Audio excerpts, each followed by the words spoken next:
सबसे पहले आप सबको मेरी प्यार भरी नमस्कार। एक बार ओशो जी ने साइंटिस्ट थॉमस एल्वा एडिसन के बारे में बहुत ही इंटरेस्टिंग बात बताई। वो बात पर्सनली मुझे बड़ी इंटरेस्टिंग लगी, वो छोटी सी कहानी, इसलिए मैं आपको भी वो सुनाने जा रहा हूँ। थॉमस एल्वा एडिसन के पेरेंट्स थे, वो बहुत ही कम उम्र में गुजर गए थे, यानी कि तब थॉमस एल्वा एडिसन की उम्र बड़ी कम थी जब वो गुजर गए थे।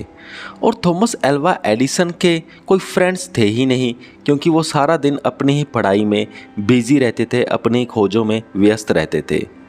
और जो थॉमस एल्वा एडिसन थे, ये जो इनके लोग पास रहते थे वो कोई और नहीं होते थे, वो वही साइंटिस्ट होते थे जो उनके अंडर काम करते थे। तो इन सारे चीज़ों का बताने का मेरा मतलब यही है कि कोई भी उनका नाम लेकर बुलाने वाला बंदा था ही नहीं, ना पेरेंट्स ना दोस्त।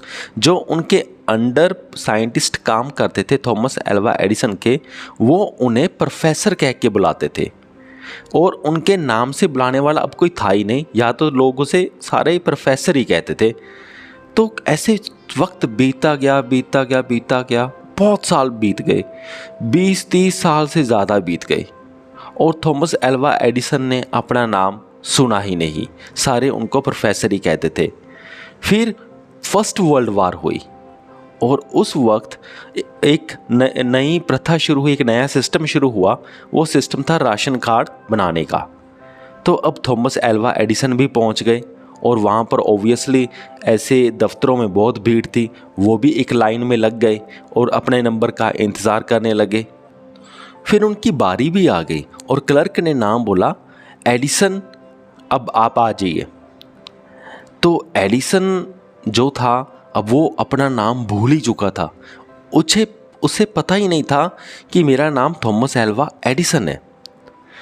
और मतलब उससे ना बिल्कुल भी याद नहीं था। जब उसने क्लर्क ने कहा कि एडिसन, थॉमस एल्वा एडिसन, तो तब उनके दिमाग में ऐसा आया कि मैंने ये नाम सुना हुआ लगता है। वो कभी इधर देखें कभी उधर देखें, उन्हें ये नहीं याद आ रहा था कि ये नाम मेरा ही है, पर उसे सिर्फ ये लग रहा था कि ये नाम मैंने कहीं सुना है।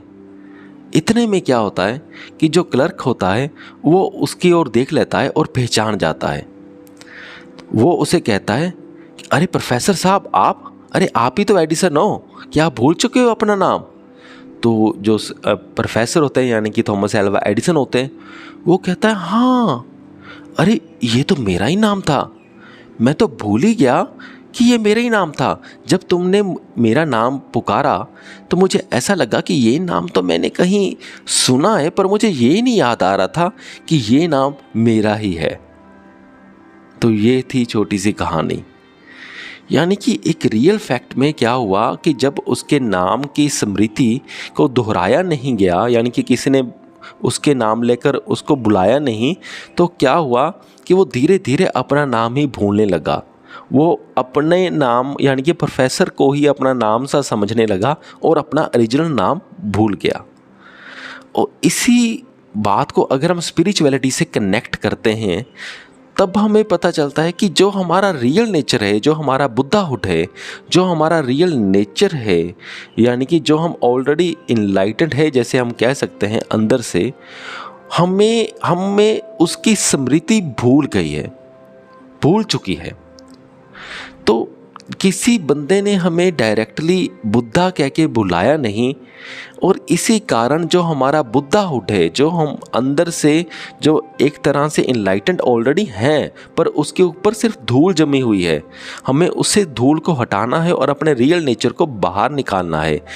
और किसी ने हमें हमारे रियल नेचर से का नाम लेकर के, हमारे रियल नेचर का नाम लेकर के हमें कभी पुकारा नहीं, इसी कारण हम भूल ही चुके हैं कि हम एक्चुअल में क्या हैं। यही रीज़न है।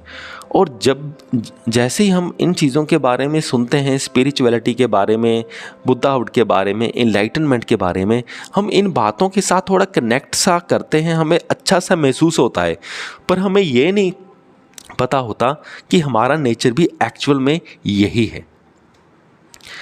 मुझे पूरी उम्मीद है कि आप सबको ये कहानी अच्छी लगी होगी और आपको ये वीडियो समझ में आ गया होगा। इस वीडियो को यहाँ तक देखने के लिए आपका बहुत बहुत धन्यवाद।